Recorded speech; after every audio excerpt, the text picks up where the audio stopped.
Alors, bonsoir tout le monde. On est à Marseille, en direct de Marseille. On est le 2 février 2014.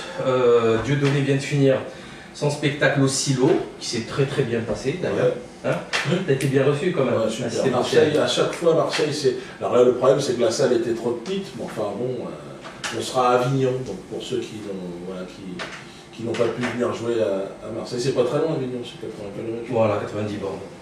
On n'est pas là pour parler de ça. Ouais. Joe Le Corbeau qui a été mis en garde à vue mardi dernier, le 27 je crois, et qui va nous expliquer un petit peu qu'est-ce qui s'est passé. Donc il a été déféré au parquet de Toulouse enfin, on ne comprend pas trop pourquoi, mais comme la situation est en train de dégénérer complètement, puisque Dieudonné lui aussi est harcelé par tous les services de l'État, tel Al Capone, dixit Jean-Marc Ayrault, Al Capone.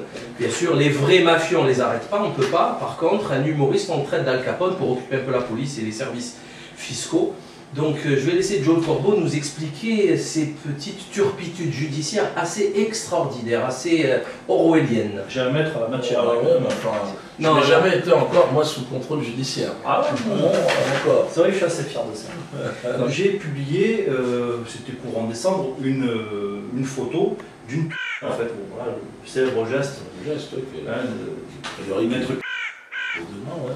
Voilà, donc devant l'école, c'était l'école aux Aratora, là où il y a eu prétendument un drame. Je resitue un peu le contexte. J'ai relayé une image qui a été déjà relayée un petit peu sur l'ensemble des réseaux de la presse officielle. Ils utilisaient cette image pour attester, en quelque sorte, du fait que la quand même était un geste antisémite. Donc moi, j'ai voulu rétablir une certaine vérité et apporter un petit peu de mon soutien à ceux ananas qui étaient menacés par l'appareil d'État, d'être mis en garde à vue, torturés, peine de mort, etc. Donc j'ai fait un article, tout simplement, pour dire, en quelque sorte, que cette était, selon moi, déjà dans un premier temps pas antisémite, et tout à fait légitime.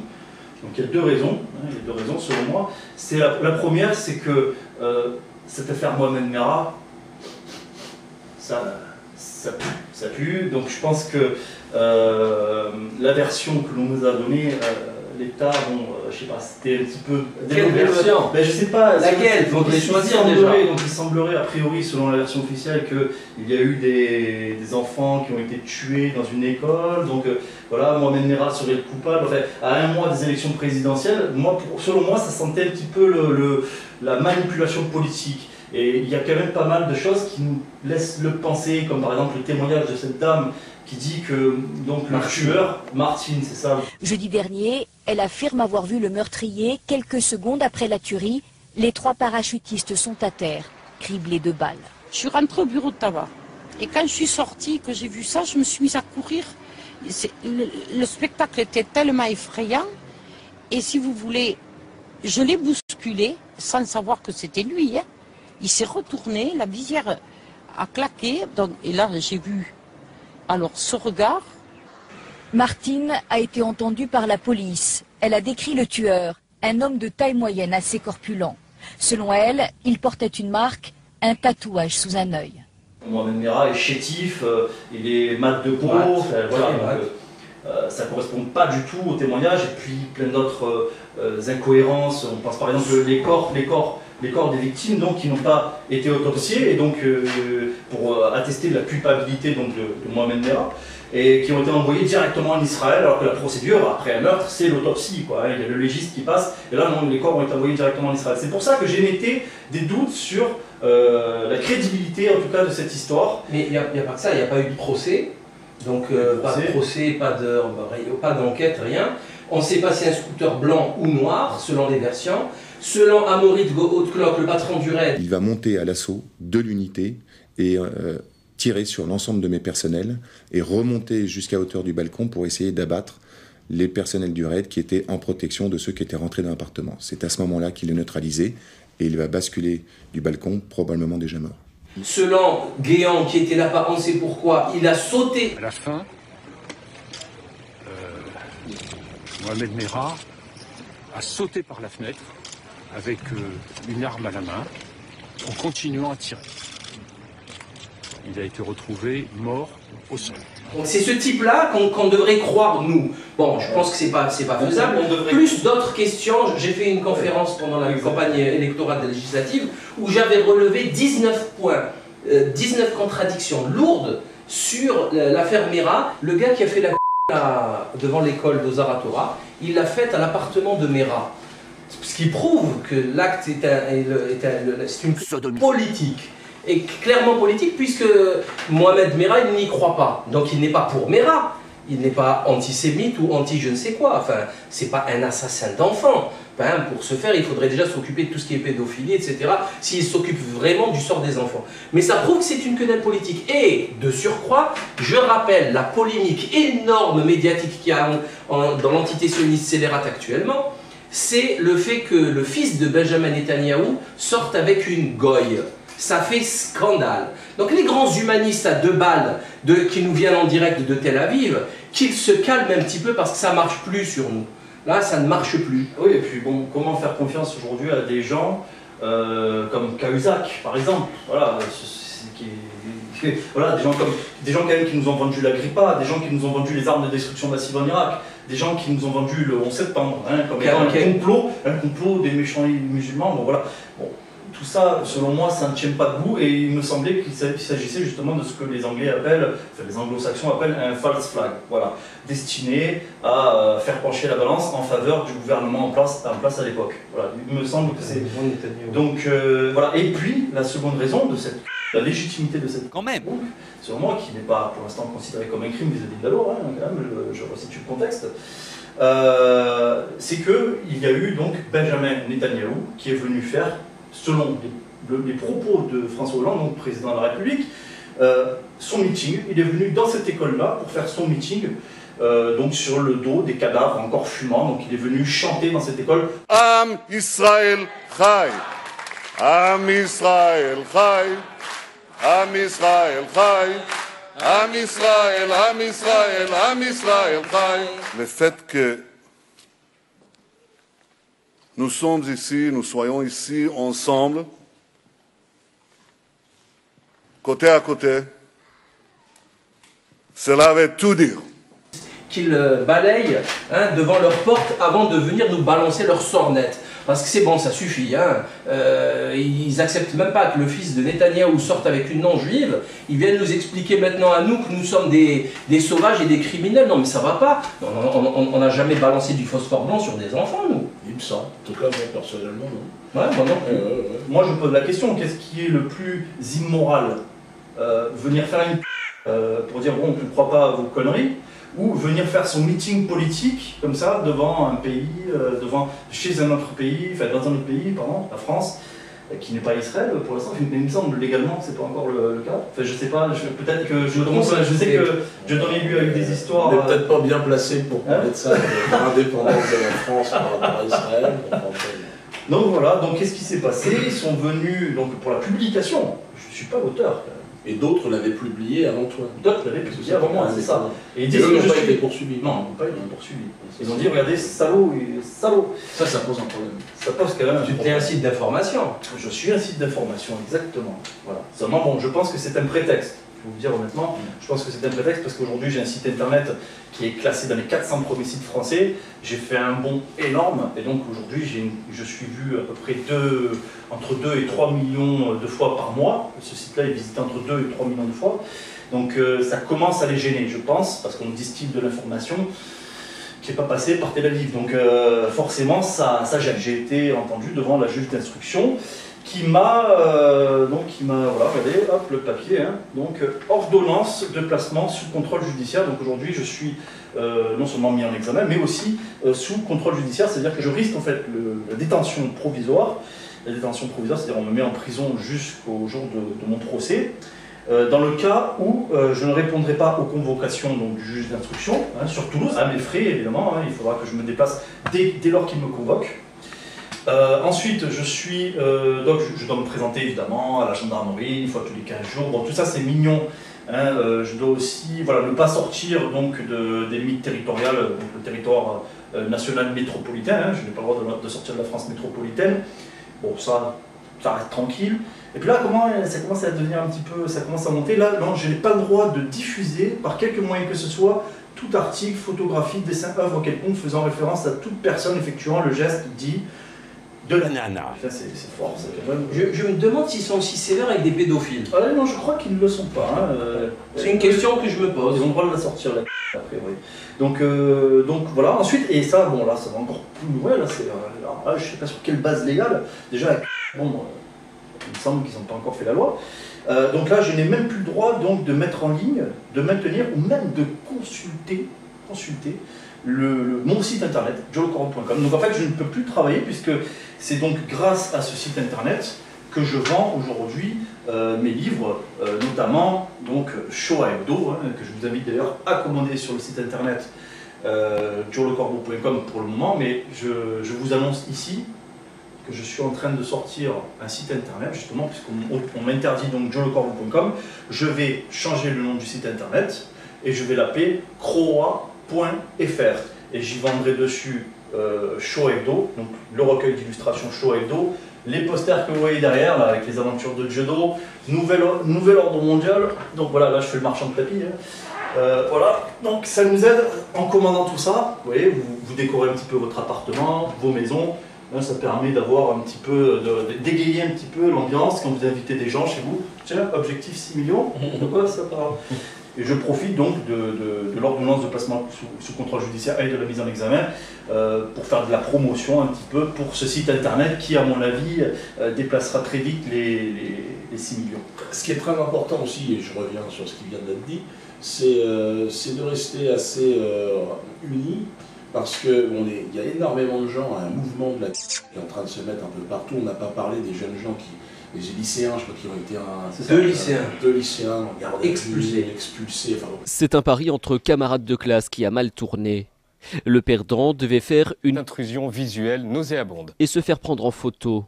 Une enseignante, alertée, s'est sentie visée. Elle a porté plainte pour apologie de crimes contre l'humanité. On est arrivé dans une sorte de folie. Il faut savoir que bon, chaque homme politique qui sort dans la rue maintenant se fait condamner systématiquement. Donc il y a un vrai vent qui est en train de se mettre en place. Nous on est là pour dire continuez. Continuer plus que jamais. Il faut glisser des parce que de toute façon, il faut s'émanciper de ce pouvoir qui est évidemment un pouvoir corrompu. Plus personne ne peut croire aujourd'hui raisonnablement que le changement, c'est maintenant. On a compris que c'était malheureusement, non seulement ce n'était pas un changement, mais c'est un long glissage dans les abîmes de la folie. Là, on arrive au fond du chiotte de ce qu'on pouvait imaginer encore quand Hollande est arrivé. Je me souviens que les gens, ils ne voulaient plus, il est arrivé parce que personne ne voulait plus de Sarkozy. Et maintenant, alors, au bout de même pas 2 ans, plus personne ne veut de Hollande, évidemment. Et donc, il y a des gens qui manifestent, je crois que c'était la marche aujourd'hui, des gens qui étaient contre le mariage pour tous, qui est, voilà, c'est un mouvement très important en France. Il y a eu la marche de la colère aussi, la colère aussi. Bon, bah, en fait, on s'aperçoit que c'est généralisé, c'est un mouvement organique, ça vient de partout, ça bouge. Je pense que nous, on est évidemment sur le front de ce mouvement, de cette vague de contestation. Et bon, moi, venir apporter évidemment mon soutien à Joe Corbeau aujourd'hui, c'était inévitable et évident pour moi. Et parce que j'ai connu la même chose, les perquisitions ces derniers jours, j'ai connu les gardes à vue, la cellule, retirer tes chaussettes, ta ceinture, mais je n'ai pas eu l'ordonnance de placement sous contrôle judiciaire. Le contrôle judiciaire, alors là, moi, ça serait évidemment catastrophique, puisque ça veut dire, à partir de ce moment-là, tu peux plus jouer sur scène. Ouais, donc c'est vrai que c'est vraiment c'est encore une étape supplémentaire, donc ça prouve bien leur désarroi, il faut tenir. Moi je suis venu de dire qu'il faut tenir, faut être courageux, parce que de toute façon l'histoire ne peut pas faire l'économie de certaines difficultés, de certaines épreuves. Quand j'entends, et je sais que tu as beaucoup de gens qui te soutiennent, je sais qu'ils sont très très nombreux, les gens les internautes, mais il faut les vivre aussi les choses, et quand on les vit au permanent.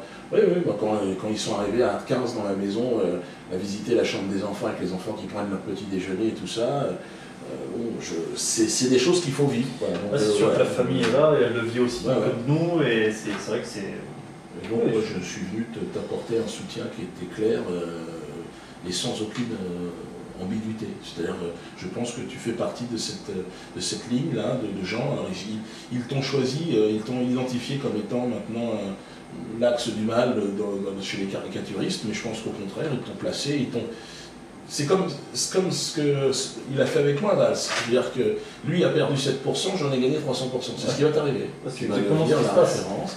Et il y a Croix maintenant, le nouveau site, qui va exploser par rapport à Joe Corbeau. Et c'est comme ça. C'est inévitable, puisqu'ils font toutes les erreurs, eux s'effondrent, et nous ne faisons qu'émerger, parce que c'est un nouveau monde qui est en train de se mettre en place, et nous, par notre sacrifice aussi, parce qu'il faut le dire, certains disent oh, bon, vous commencez à gagner de l'argent, c'est la règle du jeu, il faut qu'on gagne de l'argent pour être indépendant. Et c'est de notre indépendance que dépend évidemment la qualité de la révolution qui arrive. Donc évidemment, j'ai acheté évidemment ce livre parce que c'est au-delà d'un geste commercial, c'est aussi un acte militant et fondamental et très important. C'est un acte de contre-propagande. C'est un acte de contre-propagande.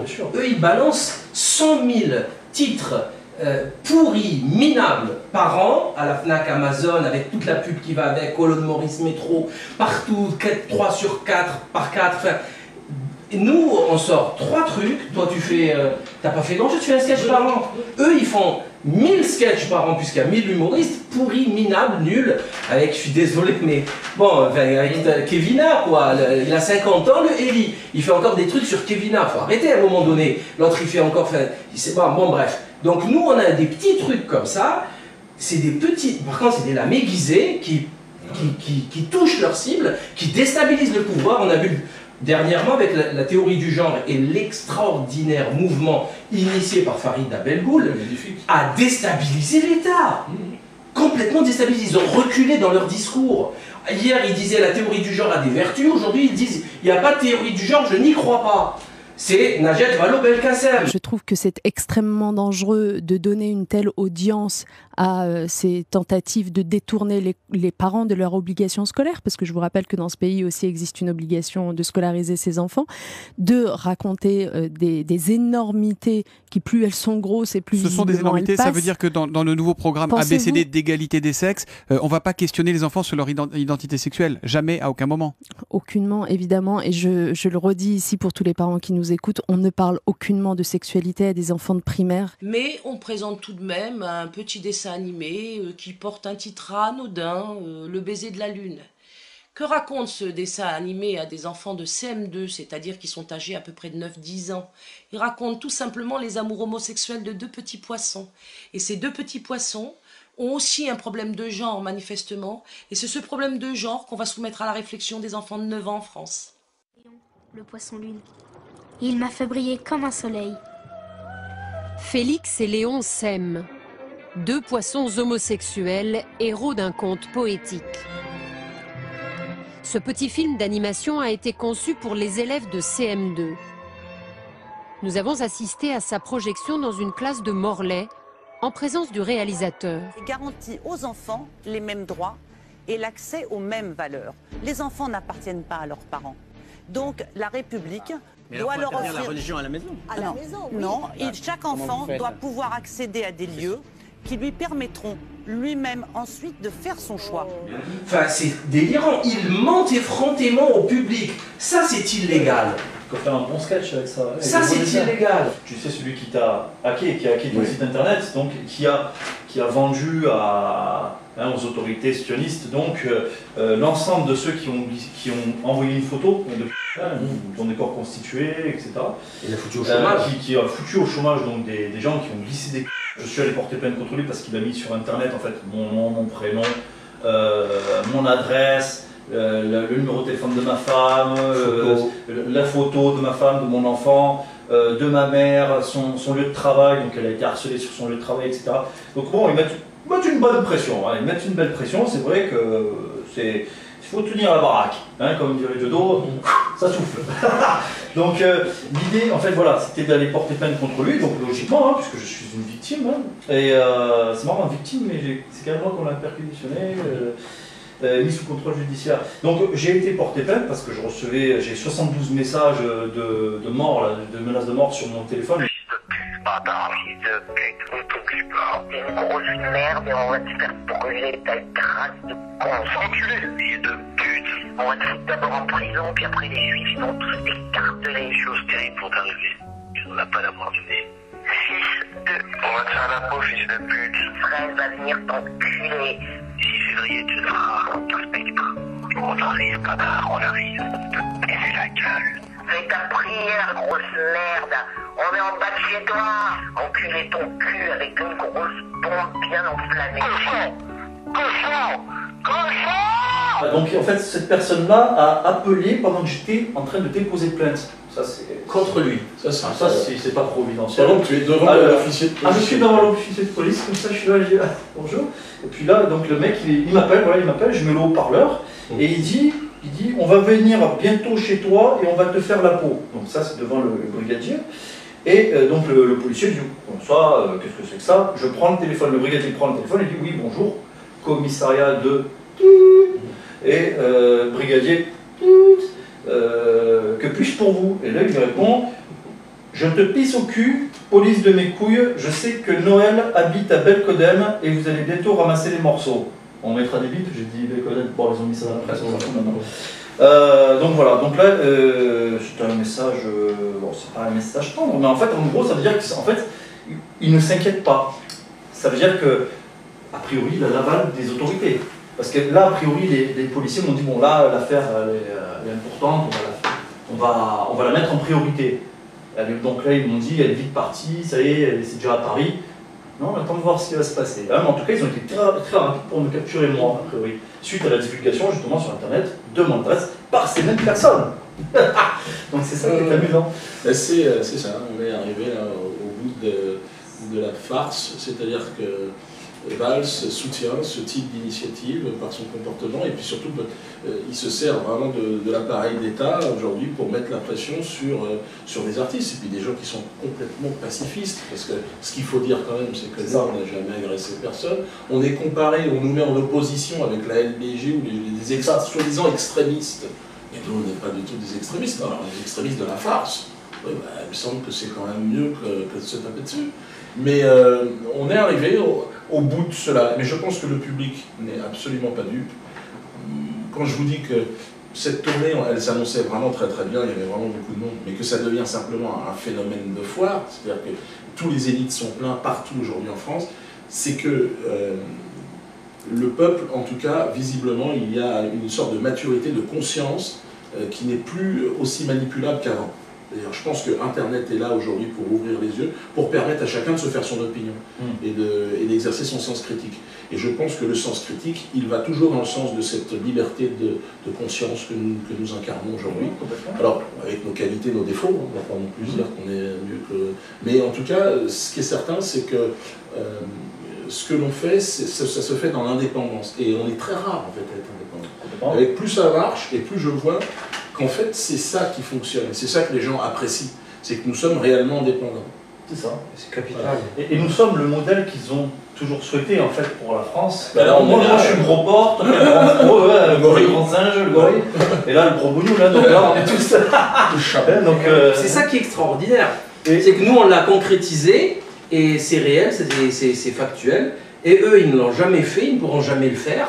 Et ils crient, ils veulent exporter leur modèle moribond à coups de bombe en Afrique ou je ne sais où. Alors que c'est faux, c'est des racistes, c'est des criminels, c'est des voleurs, des assassins, des pédophiles. D'ailleurs, pourquoi Polanski aurait dû avoir un sort beaucoup plus violent que ça. Enfin, c'est un pédophile, agression, fuite, pourtant non. Je pense que de toute manière, notre travail en tant qu'artiste consiste à démontrer les paradoxes de cette société. Et là, en ce moment, bon, déjà, on a démontré que nous n'étions pas en démocratie. Je crois que c'est assez clair. Hein, je veux dire, nous vivons dans une oligarchie, c'est-à-dire que le pouvoir appartient à ceux qui ont de l'argent. Un régime totalitaire. Exactement. Et dans un régime où il y a de l'argent, donc le pouvoir est à celui qui a de l'argent. C'est un système donc pyramidal. Et nous, on s'intéresse, on attaque en tout cas ceux qui sont en haut de la pyramide. Et ceux qui sont en haut de la pyramide sont ceux qui fabriquent l'argent. Et donc, il faut s'intéresser, il faut aller du côté des grandes banques d'affaires, la Goldman Sachs, la banque Rothschild, la banque Lehman Brothers, la banque Lazare, la banque Cohen&Lub, hein, toutes celles qui sont à la réserve fédérale américaine. Et c'est marrant parce qu'elles ont comme dénominateur commun, je sais pas si tu as remarqué, de l'argent. Hein mais actuellement, le bras droit de Hollande, celui qui a l'oreille du président, et on dit dans les couloirs de l'Élysée que c'est lui qui dirige la France, est un ex de bankster de chez Rothschild, à l'instar de Pompidou à l'époque.